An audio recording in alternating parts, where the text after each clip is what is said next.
I've always been fascinated by the paranormal, because on the one hand, unexplained phenomena seem to be the stuff of great fantasy stories and films, and on the other hand, so many people say that they've actually had psychic experiences. They can't all be deluded, can they? And what about the spooky goings-on that people talk about every day? Like when we feel stared at from behind, or when we think about someone just before they phone us, or when dogs know that their owner is coming home unexpectedly. I'm about as sensitive to these things as a pair of wellies, and I don't have a dog. But I'm an open-minded skeptic. So, in the tradition of scientific inquiry, I asked the general public in my local shopping centre. Excuse me, we're doing a programme for ITV about the sense of being stared at. Do you ever get the feeling that you're being stared at from behind and then turn around and find somebody doing? Yeah. Do you get a sensation, or...? I guess it's just more of an awareness.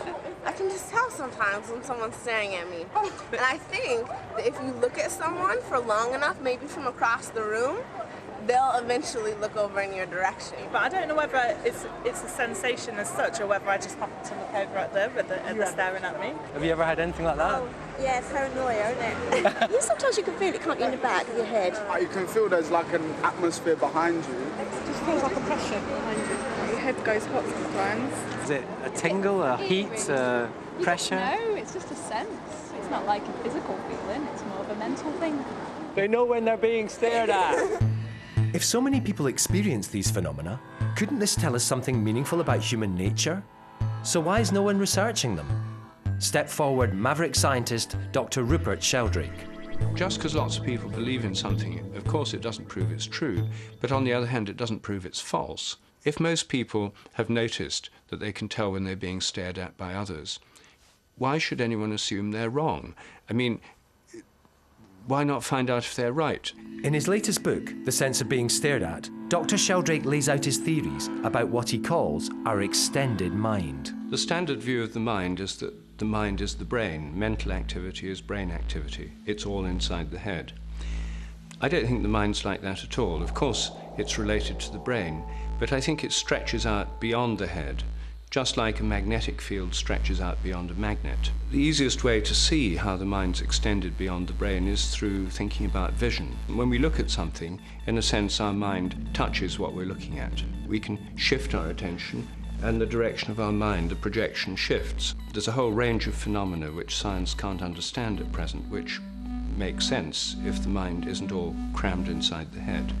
If all this sounds a little far-fetched, Sheldrake says he can prove his theories by conducting experiments. But what are these experiments like? I went with the crew to visit Dr. Sheldrake at his home in Hampstead to find out. Are you going to be the subject? Yeah, I'll be the subject. Okay. Well, we need to have you sitting in a chair with your back to the starer, that could be me, distance at least 2 yards, wearing a blindfold. For that, we'll need the blindfold and we'll need a clicking device that gives you a signal of when the trial begins. So I have to go and get those. Okay. You know, if we wanted to be part of the real cutting edge of this research, we could do an experiment where I stare at you through a mirror. There's a big mirror here. Yeah, this is a good mirror. I could sit here. Yeah. You could sit there. We won't get a conclusive result, even if you're a brilliant subject at this, because it's a statistical test. Yeah. And you have to do it lots of times. Yes. We won't get enough data unless you're prepared to stay here for several days. No, I've got a life. Yes. And you have too, actually. Yes. If you look away towards the camera, maybe. Can you see that? Yeah. I'll take my glasses off now. Put on the blindfold. So, you ready, Chess? Okay. Well, when you hear the click, the trial begins, and then try and respond within a few seconds, not more than 10 seconds. Okay. Looking.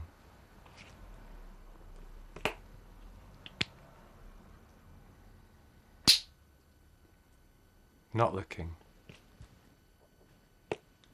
I've done a whole series of different experiments. If we take the sense of being stared at, first there's these straightforward staring tests. Then there's a computerized version of that test. There are tests involving photographs. Instead of staring at someone, you look at their photo. Other people have done closed-circuit television tests. I'd very much like to do a live television version of that test. Are people affected by being seen live on TV by millions of people? What you have to show is that there's something going on. It may not be very strong in the experiment, but as long as there's something happening that's above chance and can't be explained any other way, then you've got a phenomenon. So that's it. So you've completed all 20 trials. Guys, you can come out. And Have your hidey hole. so your total score is 10 out of 20 at the chance level. Okay. Suddenly you got into it, and you couldn't go wrong during this period, and then you sort of lost it again. That's very sounds like me. Well, I think experiments are fun, you know. Yeah. If I thought experiments were boring, I probably wouldn't have become a scientist. I get excited because I like the idea that simple experiments can tell us something we don't already know, and what's more, can have something that can be potentially repeatable by other people. Yeah. And science is based on experiments and then repetition and building up a consensus. When I was doing research in agriculture in India, I'd spend all day working in the fields doing hands-on experiments. And then in my free time I was thinking about the theory. Dr. Sheldrake's early career was as a respected plant biologist. A Cambridge fellow, he went on to become a crop researcher in India. In the fields near Hyderabad, Sheldrake came up with a theory that was to change his life. He believes that every living organism is surrounded by a morphic field, a kind of blueprint which shapes the organism as it grows and influences both conscious behaviour and instinct. But he goes further still. Social groups like families or football teams have morphic fields too, and as individuals learn and change, so the whole group is affected by an unconscious process, morphic resonance. Could this explain many of the mysteries of science, like telepathy and the paranormal? In 1981, Sheldrake published his ideas as A New Science of Life, but science was far from impressed. At best, the science establishment saw him as a scientist who'd gone wayward. At worst, he was a complete heretic. This savage attack, a front-page editorial in Nature called A Book for Burning, basically proclaimed this book something beyond the scientific pale and essentially condemned me as a kind of heretic. This led to a huge amount of publicity, far beyond what I'd expected or hoped for. And of course, the first edition of the book sold out within a few weeks. The downside of this was that it meant that I became notorious in the scientific world. So this meant that it was hard from then on to get space and labs to do experiments. It certainly meant I couldn't get another job in the scientific world. Did you try and get jobs? No, I didn't even try to get jobs. I felt if I had to go out on my own and try blazing a trail on my own, then that's what I had to do. After all, what is heresy? It's a different way of looking at the way things can be done. Heretics are often the innovators. Ignored, exiled and ridiculed by the mainstream of science, Sheldrake found an eager audience on the fringes, in alternative religious and New Age circles. But he wanted to reach a wider audience, the amateur scientist inside all of us. And that's when I hit on this idea of popular participation in science. Experiments that are relatively easy to understand, cheap and simple to do, in which anyone can take part. There was an enormous amount of interest, especially in unexplained powers of animals, particularly dogs that know when their owners are coming home. I started getting letters from people, dozens of letters, then hundreds of letters with stories about what their pets did. When I did the tests, I found that people and what they were experiencing was really happening. So does your dog know when you're coming home? Yes, most certainly. Most certainly does, yeah. No. She probably does know, but she just can't be bothered. Before the car turns into the corner in there up the window. Dogs have got a sixth sense, definitely, yeah. Oh yeah, they know when I've got the hump, yeah. They're better behaved when I've got the hump. Well, they know when the difference between when you're taking them out to when you're going out yourself. It's instinct, isn't it? It's just pure instinct. It's just a dog thing, isn't it? To test the theory, we visited my friends Alice and Johnny and their dog Fanny. Thanks, Alice. I didn't do very well at the staring experiment, but maybe a dog will fare better. Hey, Fanny. She knows that you've just come to see her. I thought of you because you definitely mentioned about Fanny being a dog who knows when you or Johnny are coming home. No, she definitely, there are certain nights when she'll sit and wait for him, and it is unpredictable when he's coming home. She's not going to do it now, I don't think, but she's too bewildered, I think.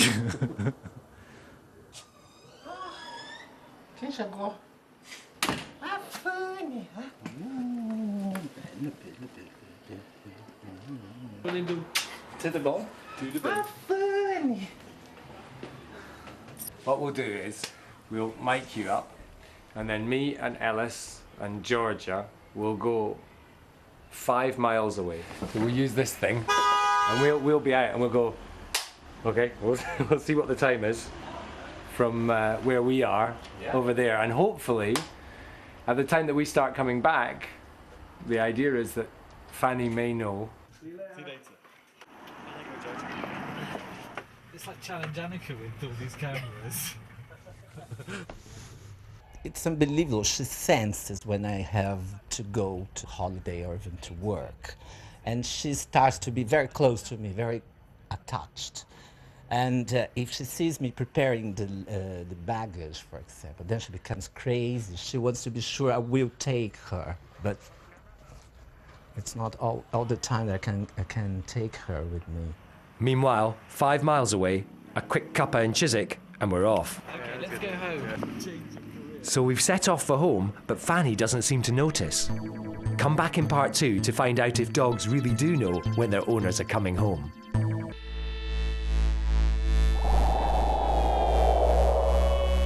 Do you have a pet at all? A dog or a cat? A duck. A duck? Yes. Does your duck know when you're coming home, do you think? Yes. It does? Absolutely. So what does your duck do? And it starts going, like that. And that means that either I or one of my sons is coming home. We're doing an experiment to see if dogs really do know when their owners are coming home. When we left Fanny, she was in her dog basket. She doesn't seem to be showing much interest in the fact that Ellis, her owner, is coming home.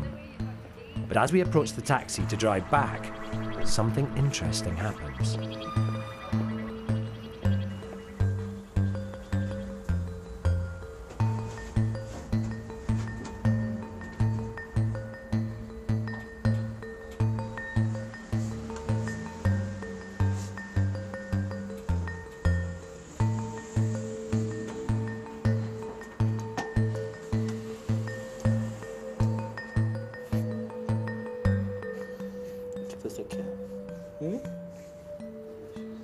Talk to you about something.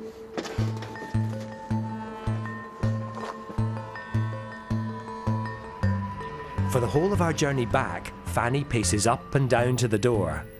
But does she know Ellis is coming home? And if so, how? Or does she just want to go for a walk? Oh, my shadow, 22. Did she notice? Twice she went and then she lay in front of the door like she normally does, waiting for me or for Alice. That's entertaining. I've done these experiments and they support the belief of millions of people who think their dogs can anticipate the arrival of the member of the household, and in some cases they're doing it by a means that seems to be telepathic.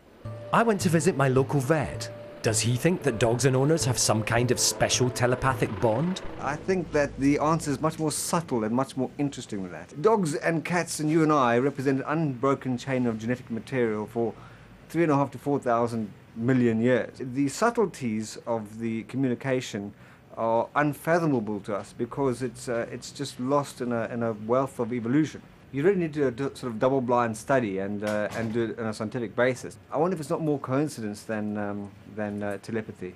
You and I can't even communicate with women properly. How on earth can we suss out what's going on with the dog? You know what I mean? As much as I've been enjoying my experiments into the paranormal, my results so far have been a bit disappointing. So I thought I'd up the ante. Why not try a staring experiment with some real experts? We got Austin Go, Britain's first Wing Chun master, to bring some of his students down to the studio to see if they were any better at the staring experiment than me. You either put your hand up to sit like this to say, I think I'm being stared at, Okay. yeah? Or you shake your hand like this to say you don't think you're being stared at. Okay. For an expert opinion, I asked Peter Jenkins, the author of Advanced Surveillance and a professional private detective.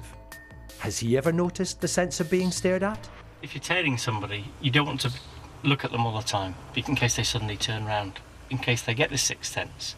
They will look around anyway because they're naturally aware if they are up to no good, they're going to be looking about them. They're looking for people like us. So normally rather than watching the back of the head, we watch the feet, because if the feet are there, the rest of them are going to be there. I don't know whether it's the phenomena's there or not, but it's just in case. It could be part of our survival instincts, that we rely on our senses so much. Why shouldn't we have a sixth sense to enable for us to survive? So that's it. Austin got just above the chance level, 11 out of 20, and John got just below, 9. In the last 7 trials, you were right 6 out of 7 times. So you were definitely warming up. Do we know who the best starer is? We don't know who the best starer is. Some people are better at staring than others. I have one friend who's a Los Angeles film producer who's absolutely brilliant at it. I go to restaurants with him. He says, pick anyone you like. And as I pick someone, he stares at them. Within seconds, they turn round. I'm sure if we went on doing it, you'd get better still. Yes, by training. Okay, then. Maybe I'm just not doing enough tests. In the Science Museum in Amsterdam, they've conducted 20,000 staring tests. The results are above chance levels, but they have been dismissed by the scientific world as unreliable. Who said being a heretic was easy? I took Sheldrake back to where he grew up to find out about his inspiration. What I saw was a row of willow trees with wire hanging between them. So I asked my uncle, why is the wire hanging between those trees? And he said, well, we made a fence out of willow stakes, and they came to life. And when I looked, I could see there were these stakes, and they'd just taken root and turned into trees again. And so this power of regeneration in plants was something that fascinated me, and in fact I ended up doing research on at Cambridge. And I think that what we really need in the whole world at the moment is a sense of nature as alive, not just dead and mechanical. So Sheldrake's theories spring from a belief in nature, a desire to understand what life itself is about. Sheldrake claims we have an energy field surrounding us which connects us to every living thing. And if that sounds too much like New Age claptrap, then let's try an experiment to see if Sheldrake's morphic fields really do exist. For this experiment, I need an amputee who believes they have a phantom limb. Shortly after my amputation, I could actually feel my left arm where it had been before, even though it wasn't there. Olaf lost his arm in a motorbike crash at the TT races. His wife Barbara is a Reiki healer who often works without touching the human body. From the other side of a door, can she detect where his phantom limb will be? And you guess where you think the phantom arm is. The official theory is that the phantom arm is produced inside the brain. It's all in the head, and it's not really out there. I think that there's a field that is actually out there. When you first tried Reiki on me, you did sense that there was a different energy field. Completely different. Over a period of time, my limb has shrunk. The hand, if you can imagine this in mirror, has now moved and attached itself to my stump. The hand is about that big. I imagine there'll be a full hand the other side. Yes. Yeah. So when you're ready to go... Yeah, we're ready to go. Okay, when you've done it, Matthias, give a click. This will give the click.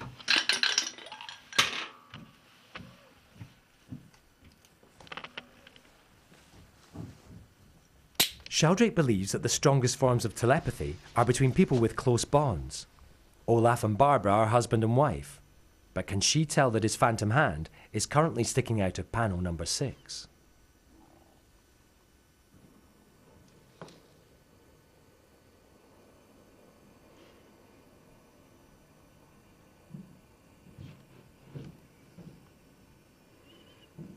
Three. 5. 2. 3. Okay. I had no sensation of being touched or even putting my phantom limb through the door. I had no sensation of that at all. So we're 1 out of 12, yeah.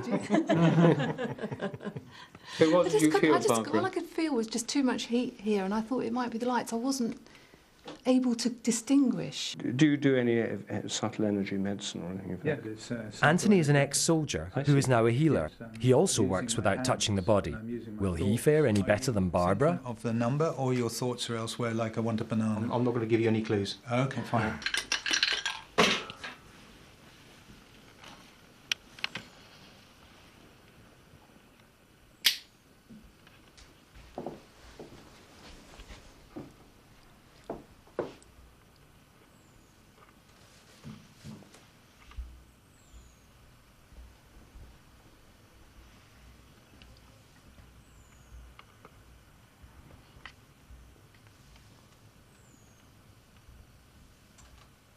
6, 5, 2, 4, 2, 1. Okay, thank you. I can actually feel, 2, effectively, 4, as though my 4, phantom would be the other side of the door. Strange, eh? Well, that's 6. The chance level's 2. Okay. That's actually statistically significant. That's phenomenal, actually. I mean, that's an amazing score and under these conditions. Yeah. What I've been told so far is that whatever you sense in your phantom limb is in your mind. I'm not so sure. I think Dr. Sheldrake has something with this. But whether he or anybody else can actually prove there is a physical, metaphysical, call it what you will, force around or surrounding a phantom limb, I couldn't say. But I think it's certainly worth looking into. If you had your eyes closed and Barbara put her hand where your phantom is, as it were, touching your phantom, and whether you'd be able to feel it. That'd be an interesting experiment. We could try that. Yes. We could certainly try that. I mean, that's the kind of thing, do try this at home. I mean, you couldn't really try it anywhere else, could you? People would think you were quite mad. But, So at last, success. Though of course I'd need to do hundreds of tests to really prove it. And most scientists would think I'm barmy, even for trying. But maybe that's about to change. Because like the willow trees which inspired him, Sheldrake's own career is undergoing something of a regeneration. In September 2005, he was awarded £100,000 for research by the Perrott Warwick Scholarship, administered by Trinity College, in his old stamping ground, Cambridge University. For 25 years, I've had to fund my research as best I could. Now I have some official support. And yes, that certainly makes life easier. And the fact that it's Cambridge again? Well, that's nice, yes. I mean, I wouldn't object if Oxford had paid me, or any other university for that matter, but it's very nice it's Cambridge. Maybe Sheldrake's new experiments will go some way to proving these phenomena exist, but I doubt the scientific establishment will ever believe him. In the coming years, conventional science may have an explanation for all of this, but that's just a matter of belief too, isn't it? For me, the science world will be a lot more boring without heretics like Sheldrake around. And in years to come, who knows? Science may yet thank him.